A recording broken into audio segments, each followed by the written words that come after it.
Hello armies, আচ্ছা আমি তোমাদের কাছে বিটিএস দেরকে নিয়ে কিছু সিক্রেট কথা শেয়ার করব। আর হ্যাঁ আর্মিস, আমি যেগুলো বলবো সেটা শুনে তোমরা অবশ্যই শকড হয়ে যাবে। যেটা জানার আগে আমার কিউট আর্মিস ভিডিওতে একটা লাইক করে চ্যানেলটা সাবস্ক্রাইব করে নাও, আর আমার এই ভিডিওটা এন্ড অব্দি দেখো। তো নাম্বার 1, তো আর্মিস আরএম এর একটা পিক প্রচুরভাবে ভাইরাল হয়ে গেছিল।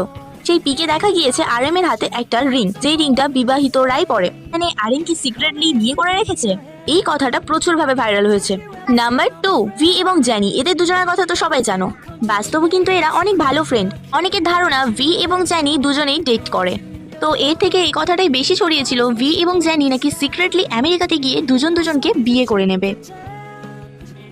নাম্বার 3, আমার কিউট বিটিএস আর্মিসদের মধ্যে অনেকেরই কিন্তু এই ধারণাটা আছে যে বিটিএস মেম্বারদের মধ্যে একজন এই গ্রুপে নেই। আর্মিস, আমি এই কথাটা বলে দিই, আমি একটা ভিডিওতে তোমাদেরকে বলেছিলাম বিটিএস এ 7 জন নয়, আগে ছিল 8 জন মেম্বার। সেই মেম্বারটা এখন একজন ইউটিউবার। আর হ্যাঁ, সাবস্ক্রাইব করতে কিন্তু ভুলো না। হ্যাঁ, বাই বাই। আমার